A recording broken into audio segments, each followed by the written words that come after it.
just ended. So today we are going to, I'm sideways, we're going to be doing a review session of everything that we have been covering in the last few lessons.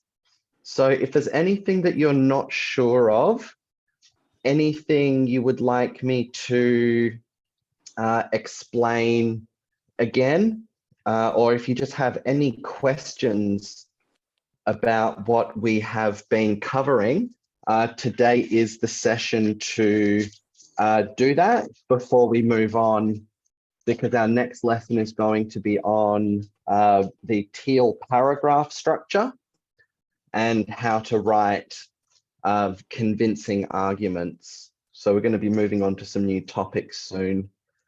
So first of all, we're going to get started by presenting our homework to the class.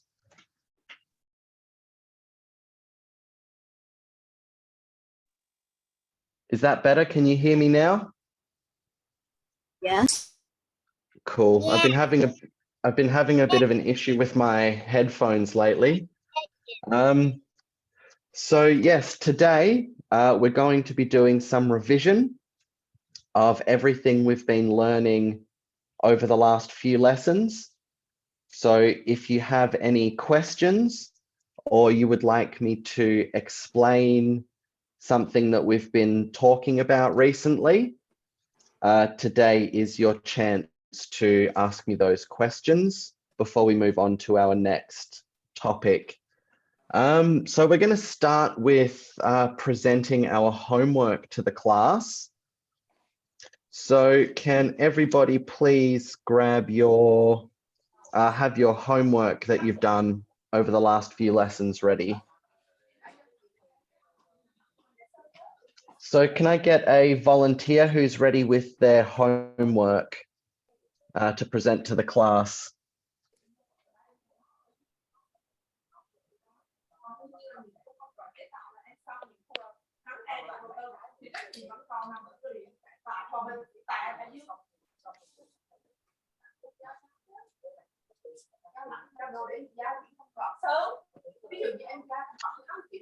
Okay. So I'll pick someone to start then. Vugia Khan, it's Ben, right? Yeah. Terrific. Are you ready to present your homework to the class? I haven't.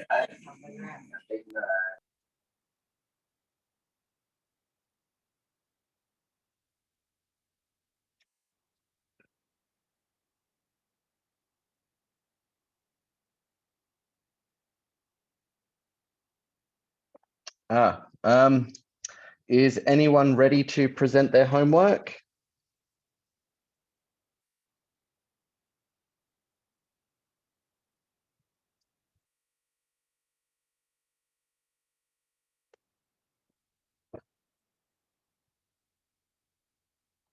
Yes. If you have it, if you're able to type it out, that would help too. We'll come back to that later. We'll do the homework in the later part of the lesson then, so that'll give everyone time to get it ready to present. No worries.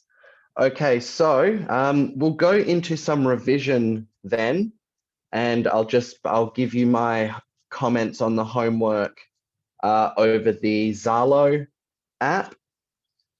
So we'll just worry about the homework later. So let's go over what we covered in our first lesson. So some of the things that we covered in our first lesson were we learned some vocabulary in regards to debating. So I'm going to pick a student at random, and then I'm going to give you a definition of the word, and you just need to tell me which word I am describing to you. So I will pick star first. Yes. So can you tell me which word I'm talking about? The statement or topic that is being debated. Motion. Very good. Very good. That is the motion. If it helps, guys, you are allowed to have your handouts in front of you, so you can read from the sheets if it helps you. Next up, I will ask LaRue.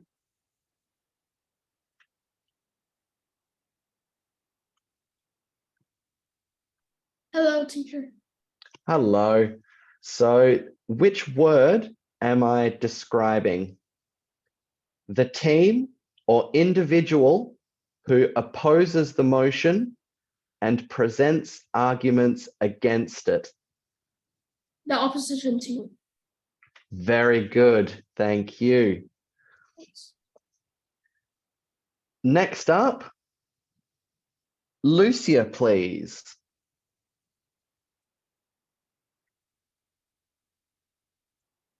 Yes. Hello. So which word am I describing? A structured discussion where opposing viewpoints are presented and arguments are made. Arguments are made. Yep. So which word am I describing? A structured discussion where opposing viewpoints are presented and arguments are made. Arguments are made. But what's the word? What is the particular word that I'm describing? I don't know. Argument. Nope. What are we learning to do in this class?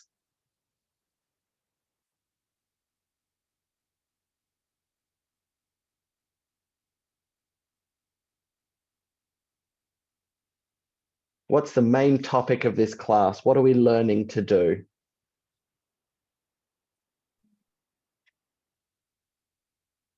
Starts with a D.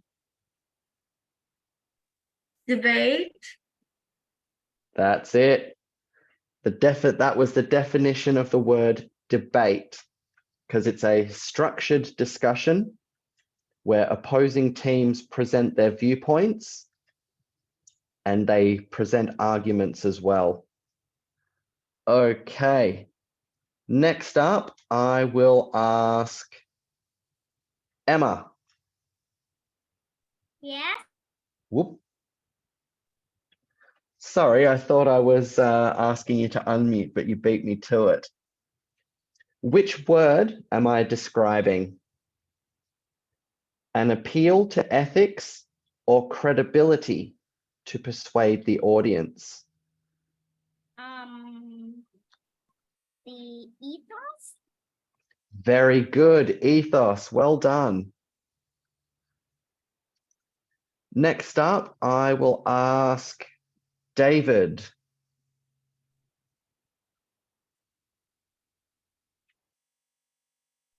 Yes.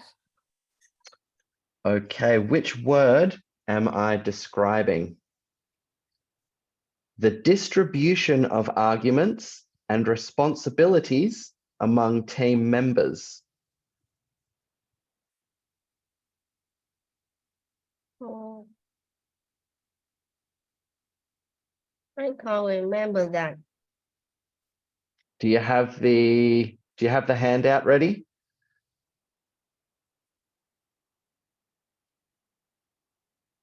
So you mean I must raise my hand, right? No, do you have the sheet with all of the vocabulary words on it? Yes, I have my notebook, but I left it at my parents' home. Oof, no worries. So that word was team split. Split?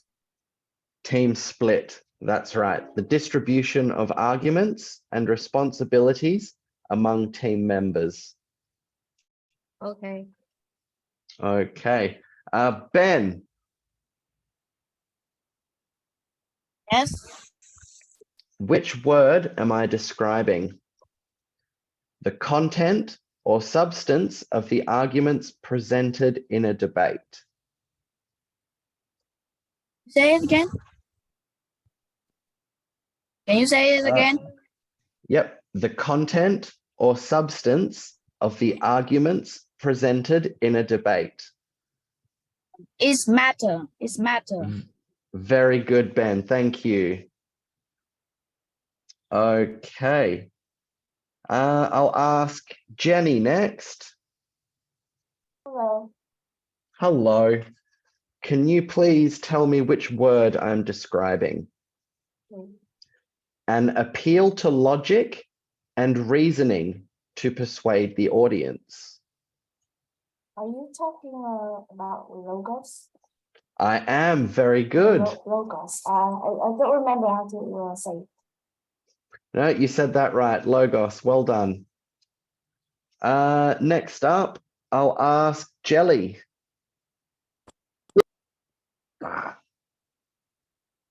You guys are getting too quick to unmute for me. Okay. The word I'd like you to tell me is the strategy or approach used to present arguments in a debate.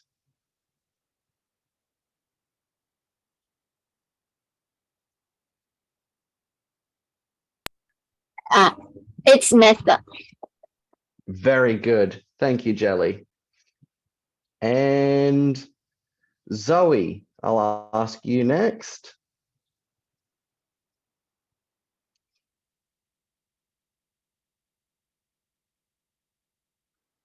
Hello. Hello. So which word am I describing? The person who moderates the debate and ensures a fair and respectful decision is made.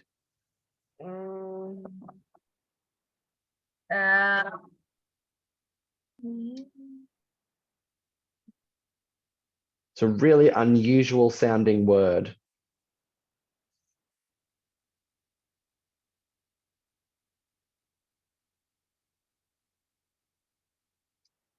Interlocutor. Very good. Thank you, Zoe. And I think the last person to ask, Minduan Thithuk. I apologize if I said that wrong. Oh, yeah. Okay, I'm going to change my name. Yes, you can ask me. So the word I would like you to define is a writing framework that stands for topic sentence, explanation, evidence, and linking sentence, and is used to structure persuasive arguments. Teal paragraph. Very good. The teal paragraph structure. Yeah. Oh, I just heard myself echoing then. Okay, so well done, everybody. It seems like we've all been studying the vocabulary and learning the words. And like I said before, in our classes, if you would like to have the worksheets that I give out to you, if you'd like to have those in front of you in the class, if it would help, you're more than welcome to do so. Okay, so we've done a bit of our vocabulary practice. Does anybody have any questions about any of the vocabulary that we've learned so far?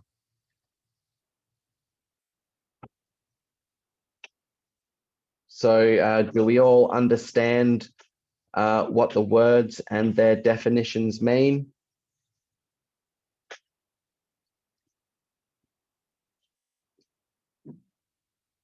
Terrific. Good. Okay. So the next thing I would like to do, because we didn't actually formally go over it in class, I just gave it to you as a handout to read, is I just want to discuss the debate etiquette and guidelines. So these are just like, they're not formal rules, but they're things to think about to make the debate as smooth and respectful as possible. So our little introduction here is debate provides an opportunity for constructive discussions and the exchange of ideas. So that means that we have a chance to really expand or grow our knowledge and learn some new things about topics that we didn't know before. So to ensure a fair and respectful environment, it is important to follow certain guidelines. So our first one, I'll actually share my screen for this one so we can go through it together.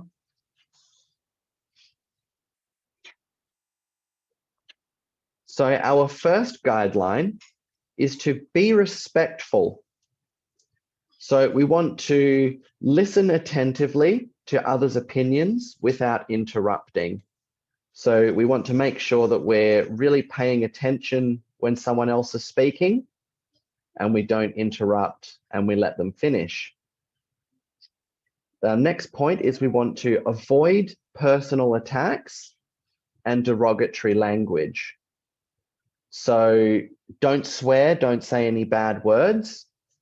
And when you make your counter arguments and you try and prove the other team wrong, make sure you only talk about the topic of the debate and don't say anything bad about the person speaking. So if you think they're wrong, don't say, oh, well, that's just stupid, I think this.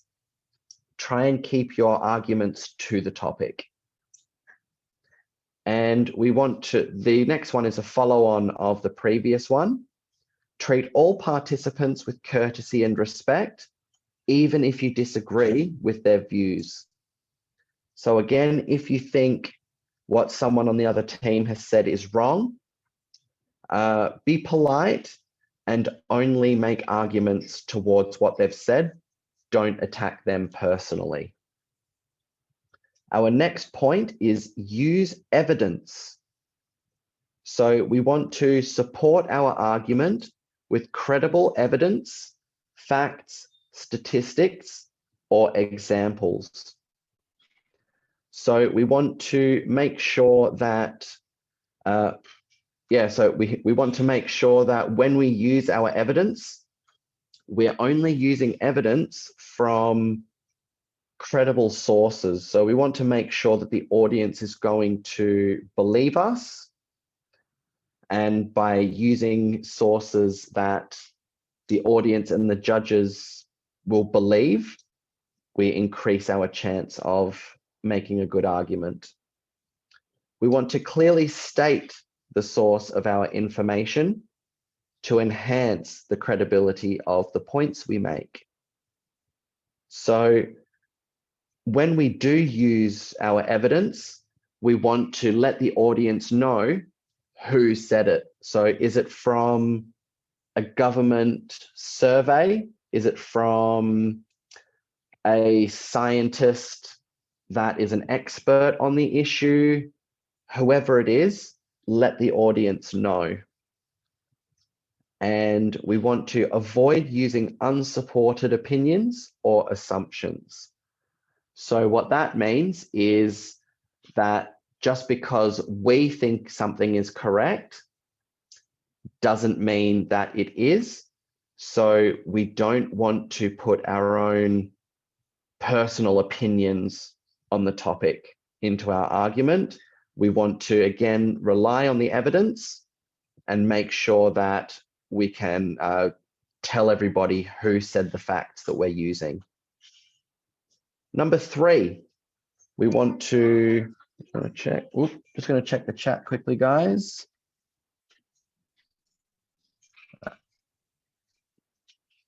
Number 3, we want to stay on topic. We want to focus on the motion or the topic being debated, and we want to avoid going off on unrelated tangents. So what that means is that if you are arguing, for example, is it better to, I just went blank there. So sorry, let's take the topic of are animals in zoos better off than wild animals? So if we're arguing that, we don't want to go off and start talking about this time I went to the beach with my family, or I saw my friend yesterday. We want to stick to the topic at hand and argue only about what we're debating about. Strive to address the key arguments and points related to the motion. So that is quite similar to the first point, except when we sit down and think about the topic that is being debated, we will come up with arguments, points of argument for our team, and we want to address those arguments with as much detail as possible.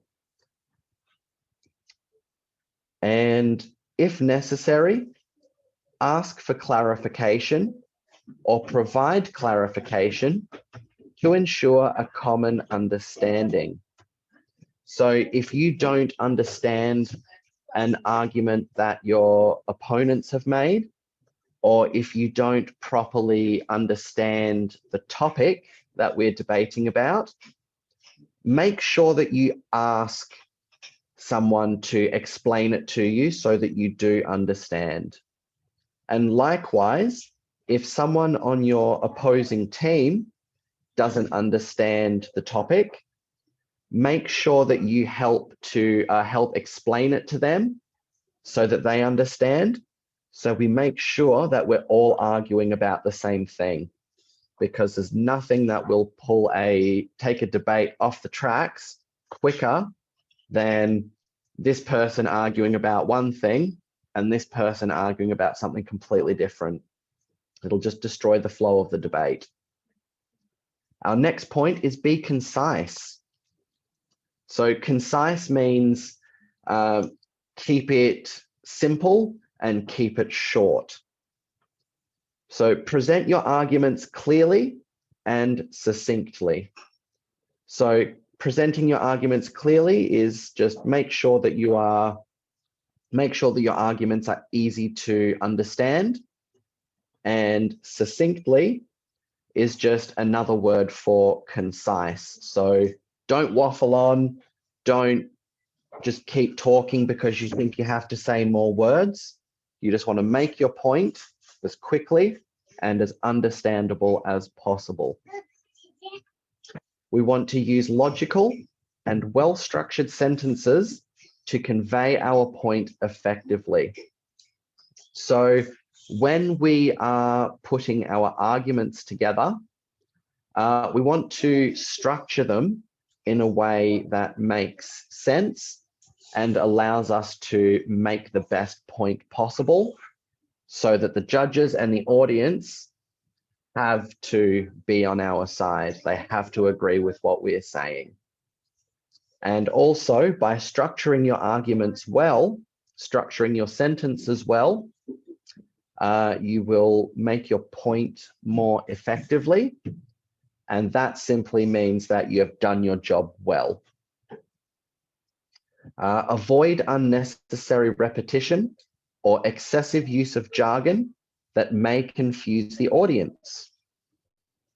So when you are presenting your arguments, make sure that you know what you want to say very well through your research so that you're not forgetting what you want to say and you're not repeating yourself too much. So an example would be if I wanted to say, I think we should go to the beach, and you get lost, you don't want to stand there saying, I think we should, I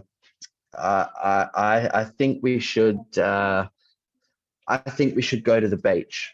So that is unnecessary repetition. And jargon means industry specific language. So as a dance teacher, there were a lot of words that I had to use that were very specific to the dancing that I taught. Now, if I was talking to somebody that wasn't a dancer, I wouldn't want to use those words in a conversation because they wouldn't know what I was talking about. And that is jargon. So words that you use when you're talking about a specific topic, and those words are special for that one topic. So try and avoid words like that because the audience won't know what you're talking about. Our next point is give everyone a chance. Allow all participants to express their viewpoints and contribute to the discussion. So simply put, just give everyone a chance to put their arguments into the debate so that we have as many different viewpoints as possible to consider. We want to listen actively to others' arguments and be open to considering a different perspective. So when somebody else is talking, don't sit there and just wander off in your head and start thinking about what you're going to do tomorrow when you hang out with your friends. Make sure that you are really listening to what the other team is saying, because they may say something that you'd never thought of before, and that might change your mind on the topic that you're talking about. And finally, avoid dominating the conversation and provide opportunities for quieter participants to speak up. So if you are naturally very loud and confident when you talk, if someone on your team or on the other team even is a bit more shy than you and may not be as loud, they might talk like this because they're not as confident. The louder person will tend to take over the conversation, and it's never usually deliberate. It's not something they do to be horrible, but it's just something that tends to happen. So make sure when you're in a debate situation that you always give everybody a chance to speak and say their arguments.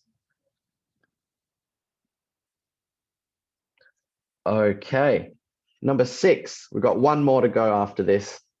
Constructive criticism. Engage in constructive criticism by addressing the merits of an argument rather than attacking the person presenting it. So if somebody on the other team has said something that you don't agree with and you think is wrong, when you say that, make sure that you say it by explaining why you think what they have said is wrong, and try and find a nice way to say it. So don't just be like, that's wrong because of this. You could say something like, I think you may be able to prove that point better by defining the issue more clearly. So I've told them a way to make it better rather than to just attack the person. So I haven't said anything like, oh, well, you're stupid for saying that, or I think that's stupid, or you're dumb or something. always try and say it as nicely as possible, even when you are trying to say what they've said is wrong. That's very important. Number 6, provide feedback that helps refine an argument and encourages further discussion. So going back to the first point of number 6, when you do provide criticism to somebody's argument, make sure that you don't just say that's wrong. Give them your opinion on how they can make their argument better. Because when you do that, they'll be able to present their argument better, and you'll be able to have more of a discussion about the issue. And finally, maintain a positive and collaborative tone throughout the debate. So positive, always have a good attitude about the debate. Don't get grumpy or upset or angry. And to have a collaborative tone means even though you're arguing against the people on the other team, you still want to try and work together. So everybody will learn new things that they didn't know before, and everybody will, even in disagreement, everybody will get along and the conversation will flow more smoothly. And finally, time management. Adhere to the time limits specified for each speaker or segment of the debate. So generally speaking, each speaker or each member of each team gets somewhere between 3 to 5 minutes to talk. Now, if you're just talking freestyle off the top of your head, that can seem like forever. And you might think, I'd never be able to talk for that long. But once you start researching and putting your arguments together, and you've actually got a structured speech with dot points to talk about, you'll actually find that the time flies by. And before long, you might only be 3/4 of the way through your speech, and the time key or the interlocutor is saying, no, you've got to stop. So we need to be mindful and make sure that we plan our speech so that it only lasts as long as the time we're given, because that can cost you some points going over time or too far under time even. Respect the timekeeper's instructions and conclude your arguments within the allotted time. So that's just a very similar point to the first one. If you do go over time and the timekeeper rings the bell or cuts you off, you need to respect that timekeeper's instructions. And if they say stop talking, you need to stop talking.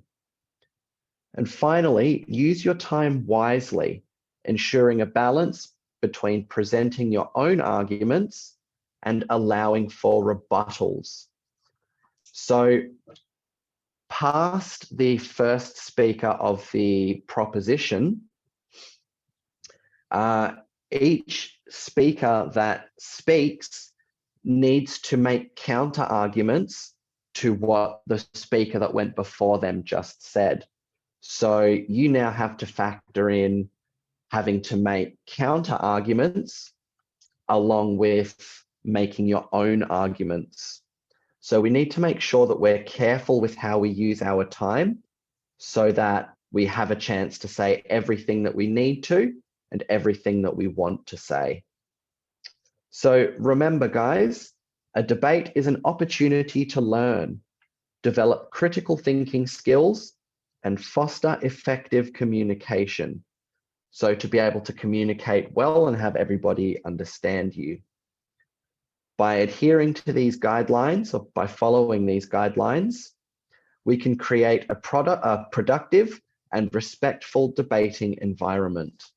So that just goes back to one of the first things that we talked about. We're here to learn, and we're here to present our arguments, and we're there to win the debate as well.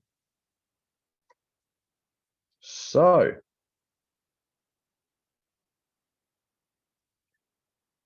I'm back. Does anybody have any questions about those debating guidelines? No. No. Terrific. No. I understand all of them. Beautiful.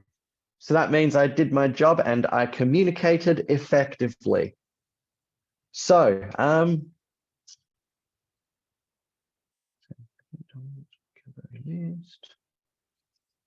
okay, next up in our second lesson, we started to talk about developing arguments. So, yeah, we started to talk about developing our arguments and what a motion statement was. So I'm going to share my screen again.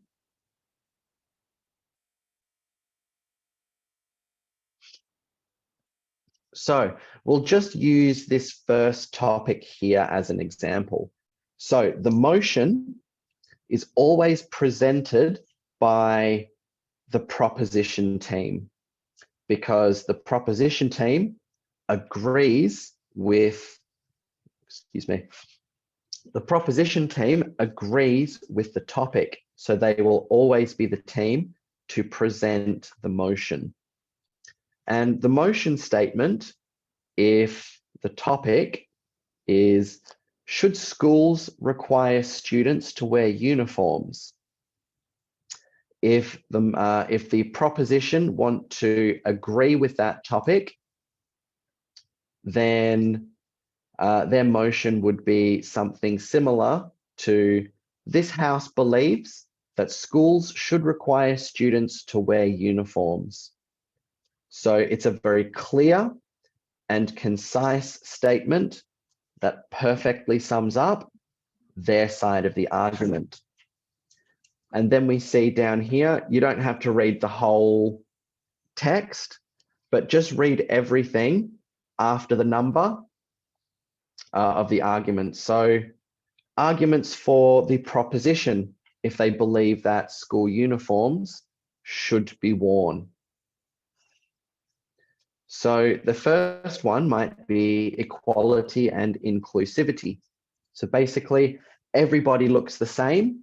So because they're wearing the same clothes, and nobody can be singled out and picked on based on what they're wearing. Number two is discipline and focus. So because students are all wearing the same thing, no one can really get distracted by if someone's wearing a really bright, sparkly shirt, or if someone's wearing the newest cool jeans or anything like that. Everyone's wearing the same, so no one's going to get distracted and everyone's going to be focused on their classwork. Another argument here is safety and security. So if everybody at the school is wearing uniforms, then it's easier for the teachers and the other members of staff to identify strangers in the school. So if someone should not be at that school, it's so easy to tell who they are because they're not wearing the uniform. They are wearing something else. So that's just a safety issue to think about. And number four, cost and convenience.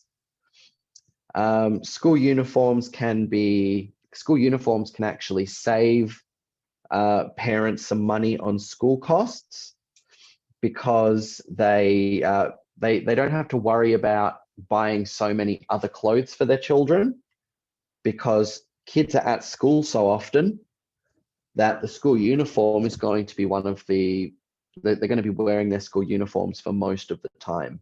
So that's another issue to think about. Cool. So now we'll have a quick look at the arguments for the opposition. So number one, self-expression and individuality. So each person likes different things. unless there's some real rare circumstances. But in general, each and every person likes their own different types of clothes, music, all sorts. So if students are required to wear school uniforms, that takes away from their chance to wear what they want and to express themselves through their uniform, through what they wear. Number 2, comfort and well-being. So uniforms aren't always the most comfortable clothes to wear. Sometimes if the shirt might be a little bit too tight around under the arms, you try and lift your arms up, you feel quite uncomfortable. You feel trapped in the clothes. Whereas the clothes that you buy from the shop that you like, they are more, they fit you better. You feel comfortable in them, so you want to wear them more. Argument number 3, preparation for the real world. So in the real world, people don't very often have to wear uniforms unless it's for a special type of job. So in the real world, you're going to have a lot more choice about the clothes you wear. So by not having to wear school uniforms, that can prepare you for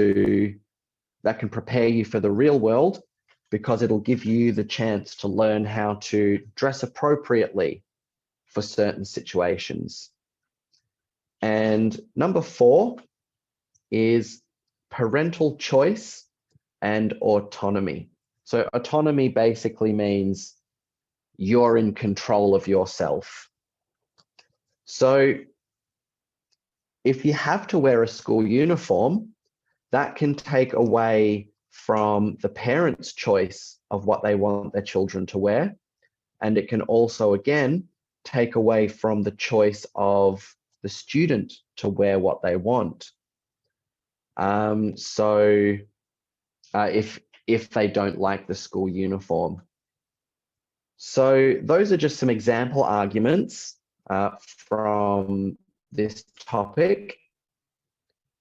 And one final point that I would like to make is that because the proposition gets to choose the motion, they actually could have a motion that says, this house believes that schools should not require students to wear uniforms.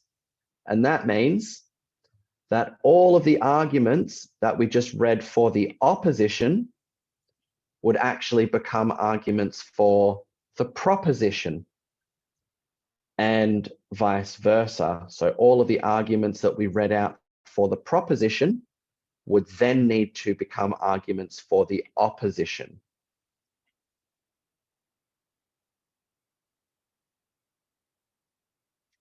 Okay.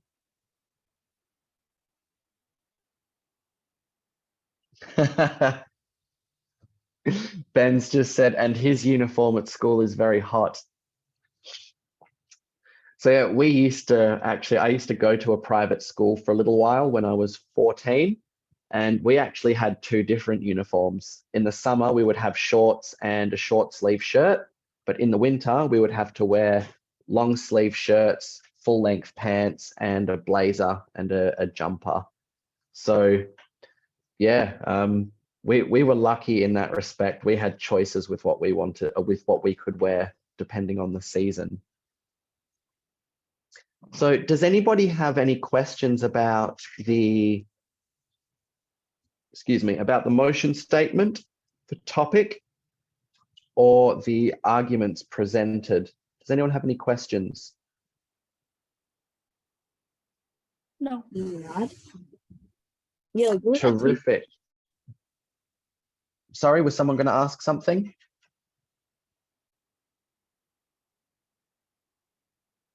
No, terrific.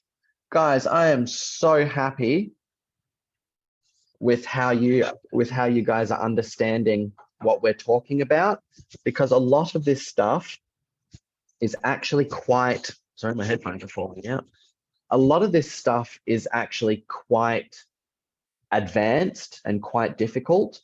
So if you are really understanding this, you're doing so, so well. And I just want you guys to know that.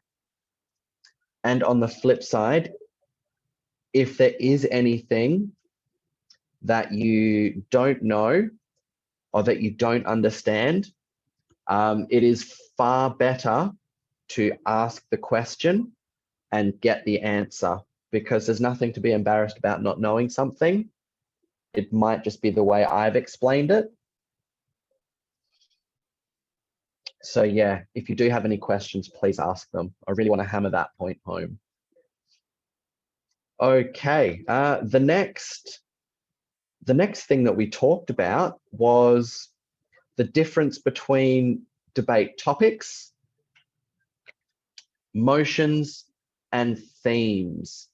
So I'm going to share my screen again.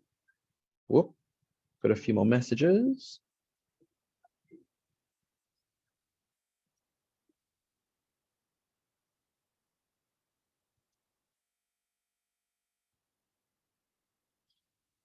Okay.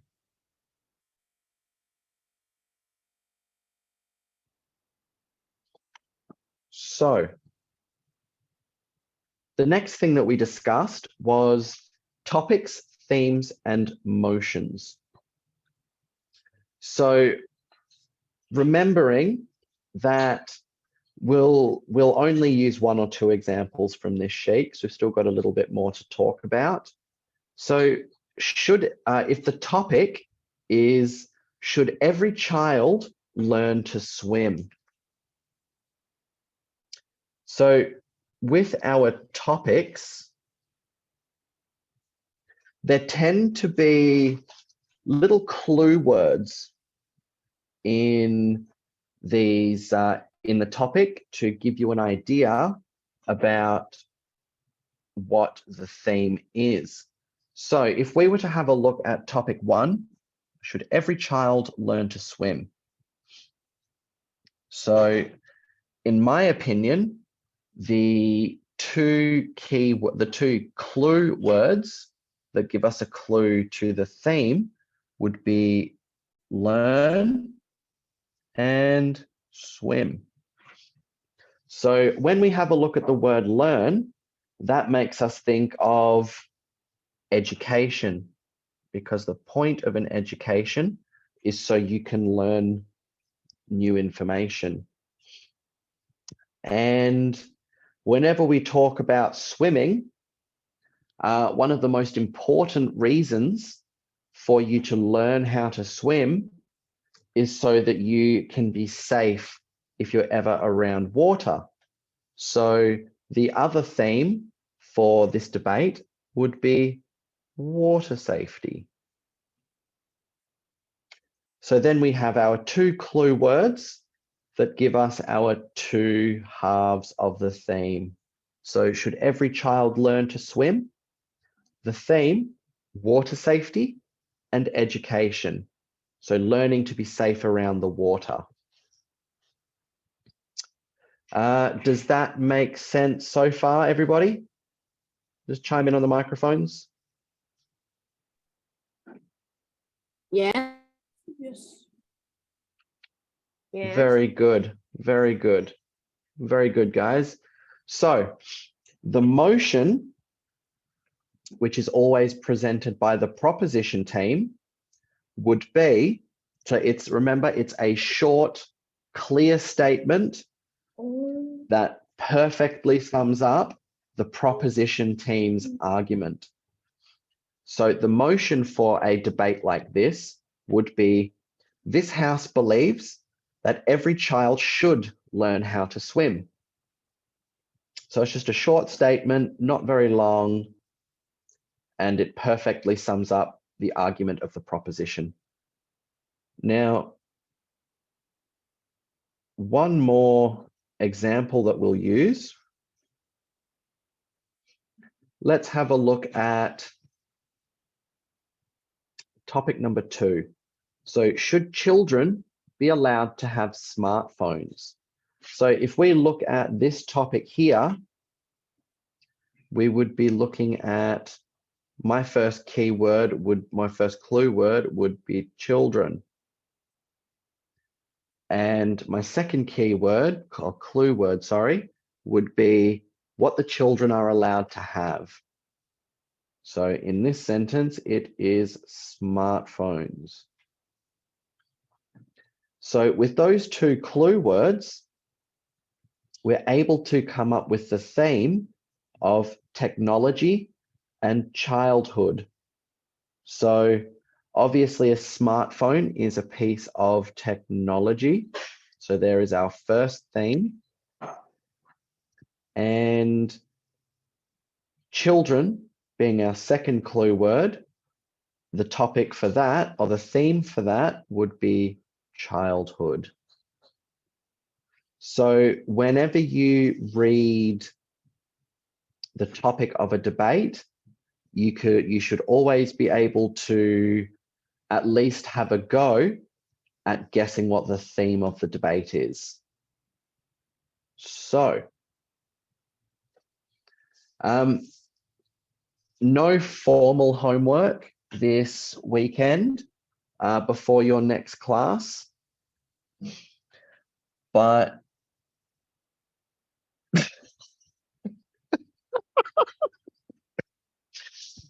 excuse me. Ben, to answer your question, water safety in the shower goes as far as just make sure you don't slip on the tiles and hurt yourself by falling over. But I don't think you're at any real risk of drowning in the shower, so you don't need to be able to swim for that. But yeah, I like those questions that come out of the blue. They're funny. So you're not proper homework, but if you would like to just do a little exercise to try and be able to learn what the theme of a debate is, I just want you to Google search or just find a list of debate topics, have a look at those debate topics, try and find your clue words, so the words that will give you a hint about what the theme is, and then try and guess what the theme of the debate is. So that's just something to do if you want. It will help in the long run by doing it, but you don't have to do it if you don't want to. Okay.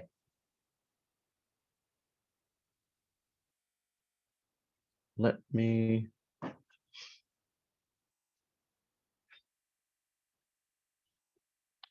Okay, so the last couple of things that we talked about. So I've just got to send Ms. Duck a quick message.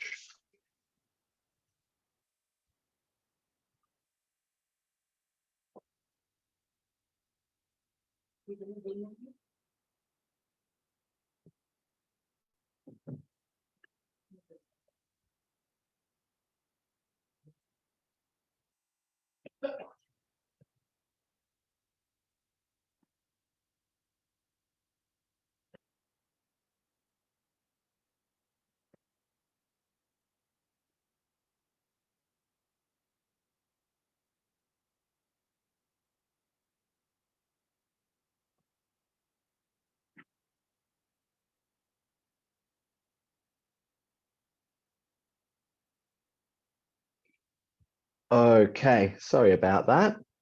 So the last couple of things that I just wanted to go over and then ask if you've got any questions is understanding the, understanding the proposition and the opposition and how they formulate arguments. So I'm just going to sum these points up. So if you're on the proposition team, the first thing you want to do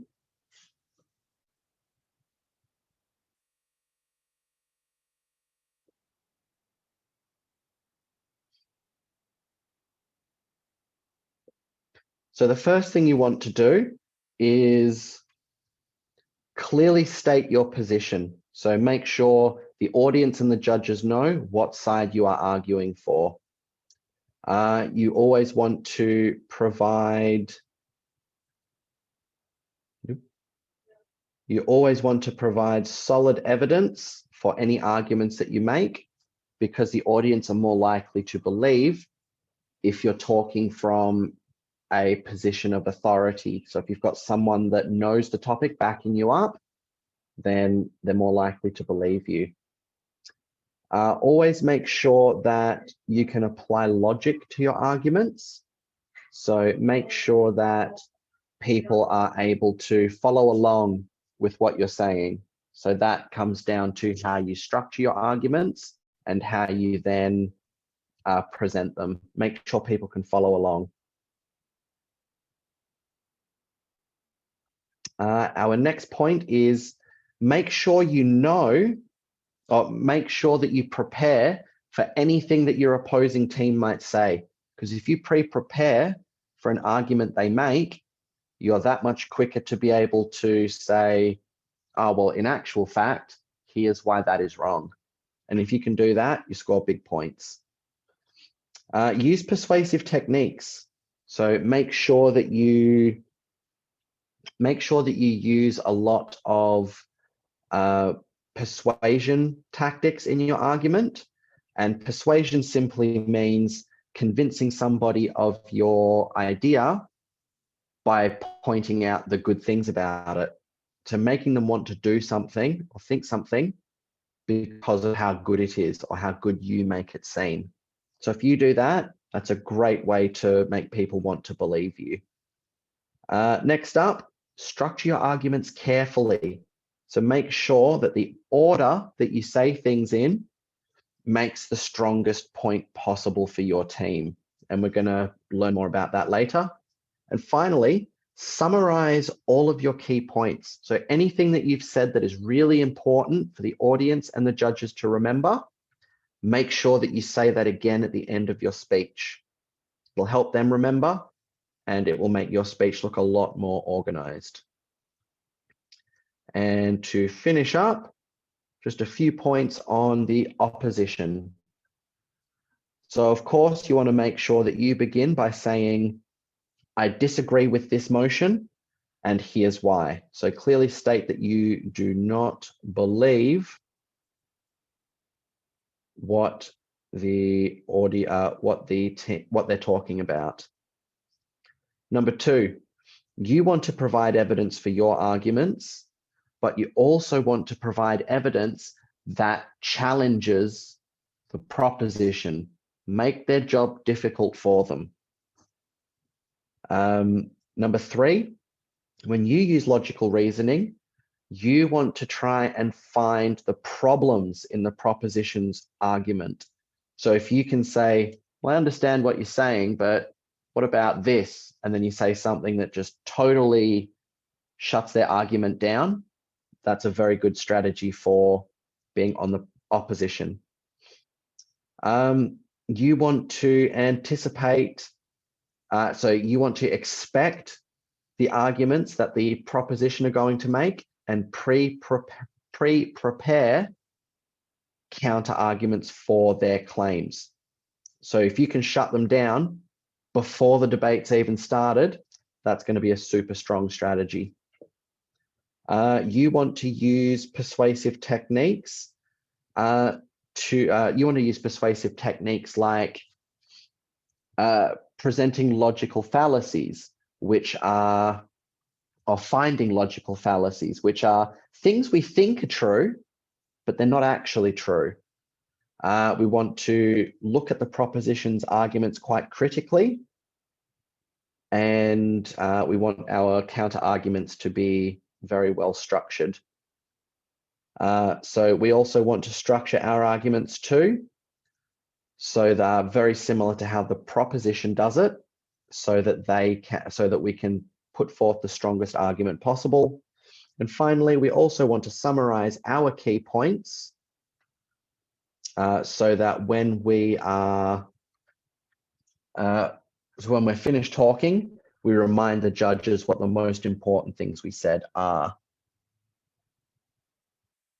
So you guys have done fantastic today with your revision. I'm going to have a look at your homework that you've sent me over the weekend, and I'm going to provide some feedback comments in the Zalo group. So thank you very much, guys. It's been terrific. You guys have done really well today. So enjoy your weekend. And if you want to, remember to look up some debate topics, look for the clue words, and try and figure out the theme of the debate. That's optional work. So I'll see you guys later. Well done, everybody. Bye, teacher. Bye, teacher. Bye, everyone. Goodbye. Bye.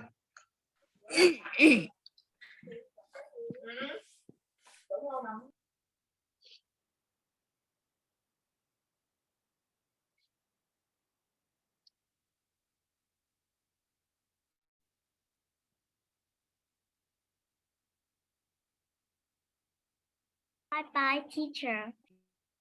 Bye-bye.